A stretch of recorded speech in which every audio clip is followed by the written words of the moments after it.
Bonjour, aujourd'hui nous allons nous intéresser à la journée de solidarité. Elle a pour but de financer des salles comme celle-ci, la salle Snozelen, dans notre EHPAD Petit Saint-Marc à Étampes. Je suis Élodie Lenelec, cadre de santé référent à la gestion du temps de travail au centre hospitalier Sud-Essonne avec Sylvie Thomas. C'est parti. La journée de solidarité. Une longue et meurtrière canicule en 2003 s'abat sur l'Hexagone. Le manque cruel de moyens déployés pour venir en aide aux personnes en perte d'autonomie est révélé aux yeux de tous. Les Français sont sous le choc. Le gouvernement Raffarin réagit. Au journal officiel de juillet 2004, la journée de solidarité est créée. Elle a pour but de financer des actions au bénéfice des personnes âgées et du handicap. Il est donc demandé à tous les professionnels de travailler une journée sans être rémunérés. L'employeur donne à l'État la somme qu'il aurait dû verser à son employé. Il verse ainsi 0,3 de sa masse salariale à l'État. C'est la contribution de solidarité pour l'autonomie, CSA. La Caisse nationale de solidarité pour l'autonomie est ainsi créée en 2004. Elle servira à récolter les fonds et organiser les actions. Fin 2012, le gouvernement a élargi cette participation aux retraités en mettant en place, à partir d'avril 2013, la contribution additionnelle de solidarité pour l'autonomie, CASA. Et depuis le 1er janvier 2021, faisant suite au Ségur de la santé, une branche de la sécurité sociale autonomie reverse une dotation. La CNSA a un site internet propre. Vous pouvez aller voir leurs actions et le financement.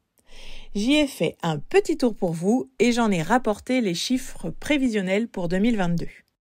Les dépenses prévisionnelles vont être financées par la CASA, provenant des retraités, la CSA, provenant des employés, une partie de la CSG, la dotation de l'assurance maladie, les taxes sur les salaires et une compensation de l'État.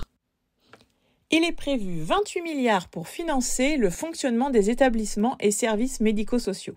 752 millions pour les projets d'investissement comme un ascenseur dans une école. 5,5 milliards d'euros financeront des prestations individuelles d'aide à l'autonomie. 1,5 milliard au fonctionnement de la caisse. L'arrivée de cette journée de solidarité dans les établissements et les entreprises a soulevé beaucoup de questions d'organisation. Il était prévu de travailler le lundi de la Pentecôte, mais ce jour restait férié. Les enfants n'avaient pas classe quant à eux, par exemple. Alors, en 2008, un allègement de l'organisation de cette journée est proposé par le gouvernement.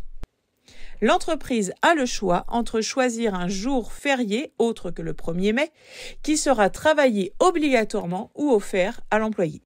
Il peut aussi choisir de déduire un jour RTT, interdit de déduire un congé annuel. Il peut aussi demander une contribution en heures réparties sur l'année. Au CHSE, tous les agents doivent s'acquitter de cette dette. Il a été décidé que le lundi de Pentecôte sera la référence.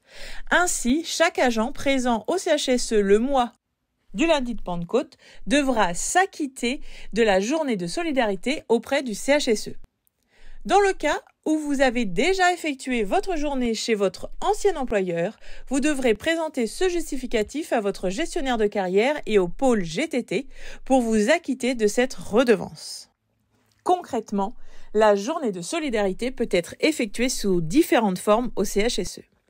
Il a été décidé que les jours fériés resteront chômés, donc il n'est pas possible de venir travailler un jour férié pour s'acquitter de cette dette. Les professionnels au forfait se voient retirer une journée de RTT. Ils ont donc 19 jours de RTT au lieu de 20. Pour les professionnels au décompte horaire, le nombre de repos hebdomadaires étant réglementé, il n'est pas possible non plus de venir travailler 6 jours par semaine. La journée de solidarité est donc due en heures fractionnables par demi-heure. Une personne de jour à temps plein devra effectuer 7 heures supplémentaires, un agent de nuit 6,5 heures supplémentaires sur l'année.